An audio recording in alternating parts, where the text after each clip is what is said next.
اعوذ باللہ من الشیطان الرجیم بسم اللہ الرحمن الرحیم ان الذین کفروا سواء علیہم اانذرتہم ام لم تنذرہم لا یؤمنون۔ صدق اللہ العظیم۔ حضرات محترم، آج کی نشست کے اندر آپ حضرات درس قرآن سماعت کریں گے، اور درس قرآن کے لیے سورہ بقرہ اس کی آیت نمبر جو ہے 6 ہے۔ اس سے پہلے آپ حضرات 5 آیات پر درس قرآن مجھ سے سماعت کر چکے ہیں۔ اللہ نے اس میں ارشاد فرمایا ان الذین کفروا سواء علیہم اانذرتہم ام لم تنذرہم لا یؤمنون۔ بے شک وہ جن کی قسمت میں کفر ہے انہیں برابر ہے، چاہے تم انہیں ڈراؤ یا نہ ڈراؤ، وہ ایمان لانے والے نہیں ہیں۔ اس سے جو پچھلی آیتیں گزری ہیں اس میں متقین کا ذکر تھا، متقین کی صفات کا ذکر تھا، اللہ کے محبوب بندوں کا تذکرہ تھا۔ اب اس آیت کریمہ کے اندر ان بد نصیبوں کا تذکرہ موجود ہے جو ایمان سے محروم ہے۔ یوں سمجھ لیجئے کہ پہلے اللہ کے مقبول بندوں کا تذکرہ ہو رہا ہے اور اب مردودوں کا تذکرہ ہو رہا ہے۔ جو خوش نصیب تھے ان کا ذکر پہلے ہوا ہے، جو بد نصیب اور محروم ہوئے اب ان کا تذکر اب ہو رہا ہے۔ کیا بتایا جا رہا ہے کہ ان کی قسمت میں کفر لکھا ہوا تھا، اب ان کو ڈرانا اور نہ ڈرانا ایک برابر ہے، وہ ایمان لانے والے نہیں ہیں۔ یاد رکھ لیجئے ہر چیز جو ہے اپنی ضد سے پہچانی جاتی ہے۔ جیسے رات کی ضد کیا ہے؟ دن ہے، اور جھوٹ کی ضد کیا ہے؟ سچ ہے، اور نور کی ضد کیا ہے؟ ظلمت ہے، بشر نہیں۔ نور کی ضد جو ہے ظلمت ہے، اندھیرا ہے، نور کے معنی روشنی، اس کی ضد کیا ہوگی؟ اندھیرا ہوگی، بشر نہیں ہوگی۔ تو اپنی ضد سے پہچانی جاتی ہے۔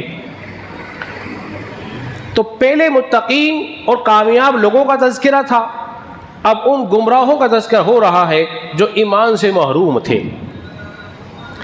جس طرح ایک ماہر طبیب علاج کرتا ہے، ادویات لکھتا ہے، اور ادویات بھی لکھ رہا ہے، پرہیز بھی بتا رہا ہے۔ علاج کامیاب کب ہوتا ہے؟ جب انسان پرہیز کرتا ہے۔ ادویات کھائے پرہیز نہ کرے تو بولیے دوا اس کو نفع نہیں دے سکتی،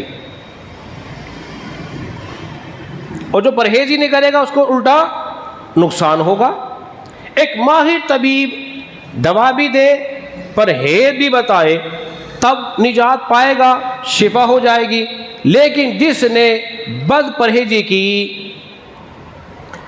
جب وہ بد پرہیزی بڑھ جاتی ہے، مرض تقویت پکڑ لیتا ہے اور اس حد تک پہنچ جاتا ہے کہ ماہر ڈاکٹر بھی بے بس نظر آتا ہے، جان تو کیا کہتا ہے؟ اب آپ کا مرض لا علاج ہو گیا ہے، اب اس کا علاج نہیں ہے، اب یہ بیماری اس قدر بڑھ گئی تیری اپنی غلطی حماقتوں کی وجہ سے، اب یہ لا علاج ہو گئی ہے، اب اس کا علاج نہیں رہا۔ تو وہ کفر میں اتنے بڑھ گئے، نہ انہیں قرآن سمجھ میں آتا ہے، نہ دین کی کوئی اور بات سمجھ میں آ رہی ہے۔ تو اللہ فرما رہا ہے محبوب پیارے، اب ان کو سمجھانا اور ڈرانا نہ ڈرانا ایک برابر ہے، یہ ایمان لانے والے نہیں ہیں۔ اب یہ آیت کریمہ کیوں اور کس کے حق میں نازل ہوئی، یہ بھی آپ حضرات ذرا سمجھ لیجیے۔ یہ آیت کریمہ جو تھی ابو جہل، ابو لہب اور ولید کے حق میں نازل ہوئی۔ جب ایمان نہ لائے تو رسول اللہ صلی اللہ علیہ وسلم کو تسلی دی ہے، تسلی دی گئی ہے۔ تسلی دی ہے اور تسلی دے کر یہ بات سمجھائی ہے، وہ کیا ہے کہ آپ محبوب صلی اللہ علیہ وسلم آپ غم نہ کریں، آپ غم نہ کریں، غمگین نہ ہو، اس لیے کہ آپ نے تو اپنا منصب رسالہ جو تھا اس کو صحیح طور پہ ادا کیا، اس میں حق ادا کر دیا، اس میں کوئی کمی نہیں کجی نہیں، آپ نے حق ادا کر دیا ہے، مگر یہی بد نصیب ہیں، یہ محروم ہیں، ان کی قسمت میں ایمان ہی نہیں، تو لہذا ان کے ایمان نہ لانے سے آپ غمگین نہ ہو، اس لیے کہ آپ کا کیا نقصان، نقصان تو انہی کا ہے، نقصان کن کا ہے؟ ان کا ہے جنہوں نے گمراہی کو پسند کیا، حق کو چھوڑ دیا، تو لہذا آپ کا نقصان نہیں ہے، آپ کو تو تبلیغ جو آپ نے کی ہے، رسالت کا جو حق ادا کیا ہے، اللہ تبارک و تعالیٰ اس پہ راضی بھی ہے، آپ کو اجر بھی عطا فرمائے گا، اجر بھی ہوگا، اور آپ کو کوئی نقصان نہیں ہے، نقصان تو نہیں کا ہے۔ اب دیکھیے کفر جو ہوتا ہے، کفر اس کی کئی قسمیں ہیں۔ کفر کا معنی انکار بھی ہے، ایک تو وہ ہے جو رب کو جانے لیکن اس کا اقرار نہ کرے، ایک دل سے جانے زبان سے اقرار نہ کرے، دل میں تو ٹھیک زبان سے نہیں ہے، زبان پر تو ہے دل میں نہیں ہے، یہ سب انکار کی ہی صورتیں ہیں۔ ایک ہے ضد اور ہٹ درمی، ضد اور ہٹ درمی ہے، دلائل اس کے سامنے ہیں، انہوں نے کیا کچھ نہیں دیکھا، پہاڑوں کو درختوں کو حرکت کرتے ہوئے دیکھا، سورج کے اور چاند کے دو ٹکڑے ہوتے ہوئے دیکھے، مگر ایمان بولیے نہیں لائے، کیا تھا؟ ضد تھی، اور ضد کس کے مقابلے میں تھی؟ ایمان کے مقابلے میں تھی۔ اور اللہ تبارک و تعالیٰ نے انبیاء کو کس لیے بھیجا؟ حجت قائم ہو جائے، محبوب تم نے فریضہ سر انجام دے دیا ہے، کل کو یہ نہیں کہہ سکتے ہمارے پاس تو کوئی ڈر سنانے والا آیا ہی نہیں۔ اللہ تبارک و تعالیٰ نے قرآن مجید فرقان حمید میں یوں ارشاد فرمایا، یہ سورہ نساء ہے، اور سورہ نساء کی آیت نمبر جو ہے وہ 165 ہے، رسولا مبشرین و منذرین لئلا یکون للناس علی اللہ حجۃ بعد الرسول، اور اللہ نے رسول بھیجے ہیں خوشخبری دینے کے لیے، ڈر سنانے کے لیے، اور اس کے بعد اللہ کے یہاں کوئی لوگ عذر پیش نہیں کر سکیں گے، عذر باقی نہ رہے، اس لیے اللہ نے کس کو بھیجا؟ انبیاء کو بھیجا۔ اور ایک قانون اور بتا دوں، وہ کیا ہے؟